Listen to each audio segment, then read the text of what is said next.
একটু সংক্ষিপ্তই করছি। আমরা অনেকক্ষণ বক্তব্য শুনলাম এবং নিচে অনেকজনকে অপেক্ষা করছেন একটা স্মারক দেওয়ার জন্য, এই জন্য একটু সংক্ষিপ্ত করছি বক্তব্য।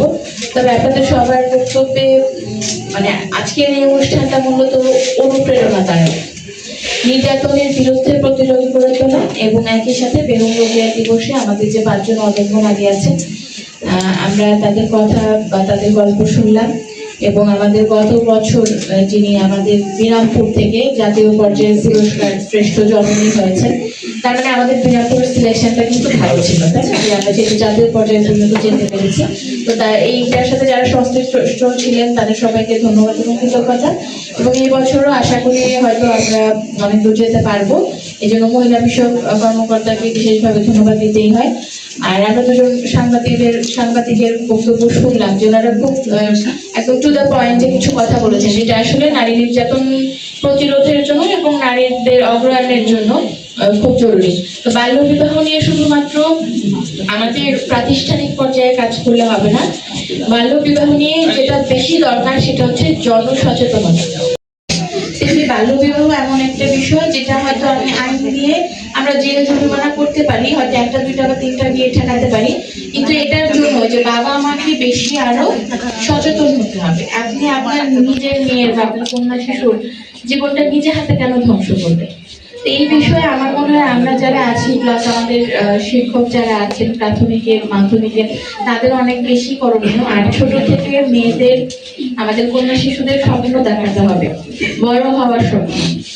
আমরা শুধুমাত্র যদি তাদের এই শিখাই যে সে বড় হবে সংসার করার জন্যই, হ্যাঁ, তার বাচ্চা জন্ম দেয়া আর তার সংসার সামলানোই তার কাজ, তাহলে তো সে তার মানসিকভাবে সে সেভাবেই প্রস্তুত হবে।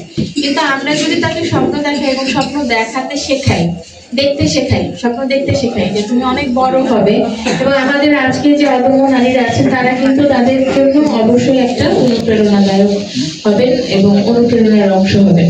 তো নারীদের জন্য নর্মালি আমরা দেখি যে আমাদের সামাজিক প্রতিবন্ধকতা কিন্তু বেশি। আপনার নারী পুরুষ বিবেচনায় যদি দেখেন যে মেয়েদের জন্য বা নারীদের জন্য সামাজিক প্রতিবন্ধকতা বেশি, এবং আমাদের দেশে নারী নির্যাতনের পরিমাণটাও বা সংখ্যাটাও বেশি। তো এই বিষয়ে আমাদের যে বাবা মাকে সচেতন হতে হবে আমি বলবো প্রথমত।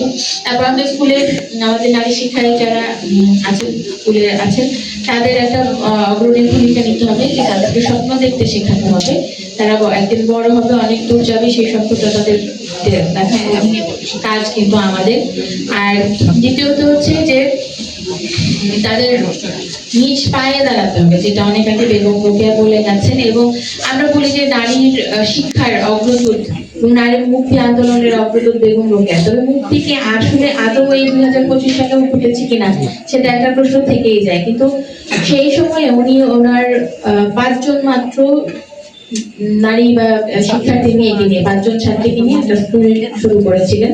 সেটা ওনার স্বামীর যে সম্পদ, ওনার স্বামী মারা যাওয়ার পরে যে সম্পদ ছিল, স্বামীর সম্পদের থেকে যে ভাগটা পেয়েছিলেন সেই সম্পদ দিয়ে তিনি একটা স্কুল করেছিলেন মেয়েদের শিক্ষার জন্য। এবং বাড়ি বাড়ি গিয়ে উনি, তখন তো কেউ মেয়েদের এভাবে বাইরে দিত না এবং মানে স্কুলে পাঠাবে এটা চিন্তাও করতো না, উনি বাড়ি বাড়ি গিয়ে 5 জন শিক্ষার্থীকে, বাবা মাকে রাজি করে 5 জন শিক্ষার্থী নিয়ে উনি স্কুল শুরু করেছিলেন। তো সেই সময়ে, যে সময় মেয়েরা কথা বলার কথাও চিন্তা করতে পারতো না, তখন তিনি এত সাহসিকতার সাথে নারীদের জন্য কাজ করে গেছেন। এই যুগে এসে আমরাও কিন্তু এখনো যতটাই বলি, তারপরে কিন্তু মুখ খুলে কথা এখনো অনেকে বলতে পারে না, হ্যাঁ, কিংবা পরিবারে একজন নারী তার মতামতটা দেবে সেই সুযোগটাও পায় না। নারীর ক্ষমতায়ন মানে কিন্তু শুধু উপার্জন না, ক্ষমতায়ন হচ্ছে ডিসিশন মেকিং যে পাওয়ার, আমার সিদ্ধান্ত দেওয়ার ক্ষমতা। আমার পরিবারে একটা কিছু হচ্ছে বা আমার সন্তানকে নিয়ে একটা আলোচনা হচ্ছে পরিবারে, সেটা বিষয়ে আমি আমার মতামত কতটা গুরুত্ব পেল বা আমার মতামতকে গুরুত্ব দেওয়া হচ্ছে কিনা, এটাই হচ্ছে নারীর ক্ষমতায়ন।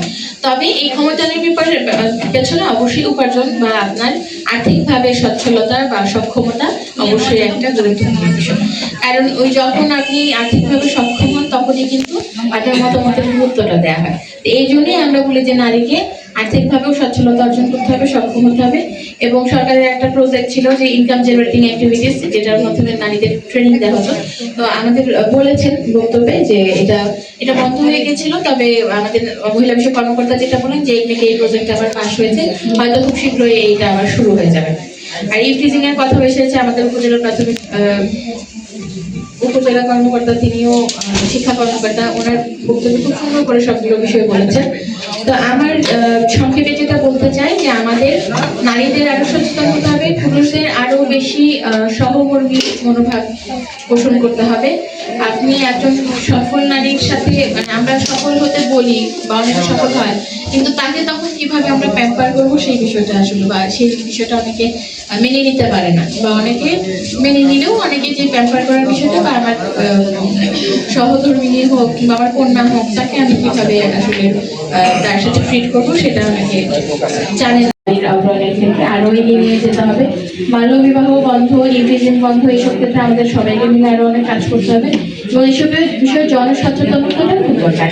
আরেকটা বিষয়, শুধু কন্যা শিশুকে আমি প্রতিবাদ করা শেখাবো, তার অধিকার সম্পর্কে সচেতন করবো, একই সাথে কিন্তু আমার যে পুত্র সন্তান, তাকেও কিন্তু এটা শেখাতে হবে। নারীর সম্মান কিভাবে হবে, নারীকে সে কিভাবে সম্মান করবে, নারীর প্রতি তার আচরণ কিভাবে হবে, একই সাথে আমার পুত্র সন্তানকেও শেখাতে হবে। যে মেয়েটা বাইরে ইফটিজিং এর শিকার হলো, যে পুরুষ বা ছেলে তাকে ইফটিজ করলো, মানে টিজটা করলো, সেও কিন্তু আমারই সন্তান, পরিবারেরই কারণ। তো আমার সেখানে আমার সন্তানকেও, আমার পুত্র সন্তানকেও শেখানোর বিষয় আছে যে তুমি একজন মেয়ের প্রতি, একজন কন্যার প্রতি কিংবা একজন নারীর প্রতি কিভাবে আচরণ করবে, কিভাবে তার প্রতি সম্মান দেখাবে। তো এইটা আমাদের ওই একই বিষয় যে একদম শুরু থেকে, গোড়া থেকে, জন্মের পর থেকে পরিবার, আমাদের শিক্ষা প্রতিষ্ঠান, আমাদের সমাজের সবাইকে মিলে এই কাজটা করতে হবে। এবং এই যে কিছু বললাম যে আইনের ঊর্ধ্বে গিয়ে কিছু বিষয় আছে যেটা জনসচেতনতার মাধ্যমে, বেশি প্রচার প্রসারের মাধ্যমে আমাদের প্রতিরোধ করা সম্ভব। আমরা বাল্য বিবাহের ক্ষেত্রে আইন প্রয়োগ করি, অবশ্যই ইফটিজিং এর ক্ষেত্রেও আইন প্রয়োগ করি, তবে এইসব বিষয়ে আমাদের পরিবার, আমাদের শিক্ষা প্রতিষ্ঠান এবং আমাদের যে আজকে যেমন আমাদের দিবসটা, একই সাথে আমরা অনুপ্রাণিত হলাম এবং একই সাথে আমাদের সচেতনতাটা আরো বৃদ্ধি করতে হবে যে আমরা কন্যা সন্তানের প্রতি সহিংস হবো না, নারীদের প্রতি সহিংস হবো না। নারীরা যেমন করবে না, নারী যে শুধু পুরুষ দ্বারা নির্যাতিত হয় তা না, অনেক সময় নারীর দ্বারাই নির্যাতিত হয়, সেটাও বন্ধ করতে হবে। নারীদেরও সেই বিষয়ে আরো বেশি সচেতন হতে হবে এবং পুরুষদেরও, যেটা বললাম, যে আরো সহমর্মী হতে হবে এবং আমাদের নারীদেরকে এগিয়ে নেওয়ার জন্য তাদের আরো অনেক বড় একটা ভূমিকা রাখতে লাগবে। যেহেতু আমরা বলি যে আমরা নারীরা একটু পিছিয়ে পড়েছি বা পেছনে আছি, তো তাদেরকে হাত ধরে সামনে টেনে নেওয়ার কাজটা আমাদের পুরুষদের করতে হবে। এবং নারী, মানে আমাদের কন্যা শিশু এবং পুত্র শিশু, না কন্যা এবং পুত্র উভয়কে এই বিষয়ে শিক্ষিত করতে হবে যে তোমার অধিকার সম্পর্কে এবং তোমার প্রতি এবং তোমার অপোজিট যে জেন্ডার আছে তার প্রতি তোমার আচরণটা কেমন হবে, ব্যবহারটা কেমন হবে। তো আমরা সবাইকে কৃতজ্ঞতা জানাই যে আপনারা সবাই উপস্থিত হয়েছেন, মূল্যবান মতামত দিয়েছেন এবং আমাদের মিরাপুরে নারীদের অগ্রহায়ণে আমরা আরো একসাথে সবাই ভবিষ্যতে কাজ করবো। সবাইকে ধন্যবাদ ও কৃতজ্ঞতা জানাই। আমাদের মহিলা বিষয়ক কর্মকর্তা এত সুন্দর আয়োজন করেছেন, তাদের প্রতি এবং তার টিমের প্রতি অনেক কৃতজ্ঞতা, ধন্যবাদ। এবং আমার মনে হয় যে একজন নারী হিসেবে আমি অনুপ্রাণিত হতাম। আমাদের এই যে এত প্রতিবদ্ধতার পরেও আমাদের নারীরা যে এগিয়ে এসেছে, যারা আজকে অদম্য নারী হিসেবে স্বীকৃতি পেলেন, তো এটা আমাদের জন্য অনেক অনেক অনুপ্রেরণা। কারণ এই যে শুনতে বললাম যে মেয়েদের জন্য আমাদের সামাজিক প্রতিবন্ধকতাটা সব জায়গাতেই বেশি। এই প্রতিবন্ধকতা কমিয়ে আনতে হবে, আমাদের সবাইকে এগিয়ে যেতে হবে। আপনাদের ভবিষ্যতের জন্য, সবার জন্য অনেক অনেক শুভকামনা এবং অদম্য নারী যারা আজকে পুরস্কার পেলেন তাদেরকে অভিনন্দন এবং আপনারা জাতীয় পর্যায়ে পর্যন্ত ইনশাআল্লাহ যান, সেই শুভকামনা আমাদের থাকলো। আমাদের মহিলা বিষয় কর্মকর্তা এই বিষয়ে আরো কাজ করবেন। আর আপনাদের সবার প্রতি আবারও ধন্যবাদ জানিয়ে আমি শেষ করছি।